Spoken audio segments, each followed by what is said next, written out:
राम राम दोस्तों, दर्पण टीवी में आज आपका फिर से स्वागत है। आज मैं आपको एक किताब की एक प्रश्न और उसका उत्तर दोनों ही बताना चाहती हूँ जो इस किताब में लिखा है। देखो, मुझे मुजवानी याद नहीं है और ना ही मैं इतनी बड़ी इतिहासकार जो मुझे इतनी जानकारी है, मगर मैं फिर भी आपको ये प्रश्न और उत्तर दोनों ही सुनाना चाहूंगी। जिसमें प्रश्न ये है, आजाद हिंद फौज के गठन पर एक टिप्पणी लिखी है। इसमें लिखा हुआ है कि सुभाष चंद्र बोस ने गांधी जी एवं CRS को पूर्ण सहयोग दिया, यहाँ तक कि ICM को नौकरी को राष्ट्रीय के हित के लिए तैयार किया। गांधी जी से मतभेद होने के कारण, मतलब गांधी जी उनके समर्थन में नहीं थे, फिर भी गांधी जी से मतभेद होने के कारण उन्होंने कांग्रेस को छोड़कर आगरमी दल की स्थापना की। 22 जून 1940 को सुभाष चंद्र बोस जी वीर सावरकर से मिले। उन्होंने सावरकर से सलाह मांगी कि मैं कलकत्ता में अंग्रेजी की सार्वजनिक स्थापना से मूर्ति हटाने के लिए आंदोलन शुरू करने वाला हूँ। समझे? मतलब उन्होंने कहा कि मैं जो हूँ कलकत्ता में अंग्रेजों की सार्वजनिक स्थापना से मूर्तियां हटाने के लिए आंदोलन शुरू करने वाला हूँ। मतलब उन्होंने जो जगह जगह मूर्तियां लगाई हैं उन्हें मैं हटाना चाहता हूँ, लेकिन सरकार ने नेताजी को समझाया।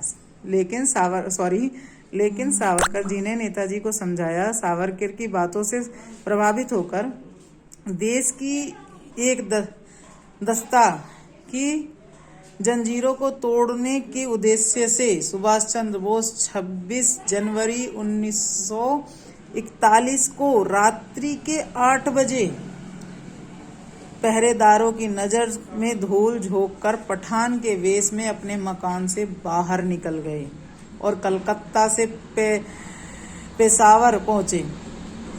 अपने एक साथी भक्तराम की मदद से वे 19 जनवरी 1941 को काबुल पहुंचे।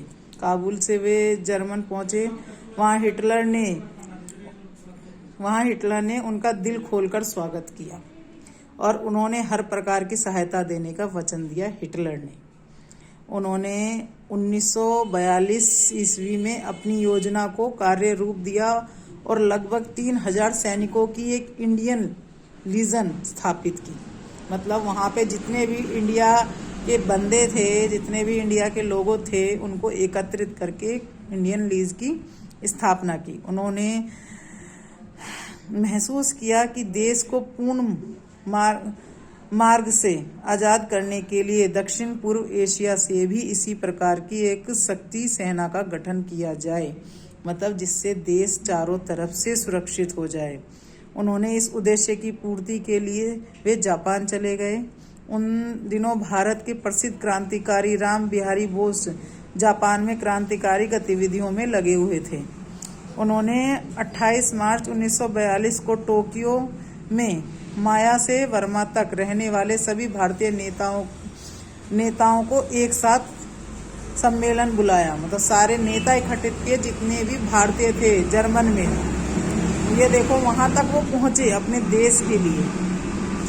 इस सम्मेलन में उन्होंने आजाद हिंद फौज बनाने की घोषणा की।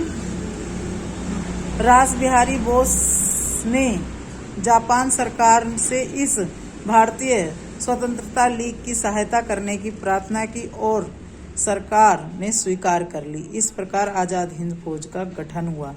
मतलब किसी और ने भारत की सरकार से आग्रह किया कि तुम अपने देश के लिए कुछ करो।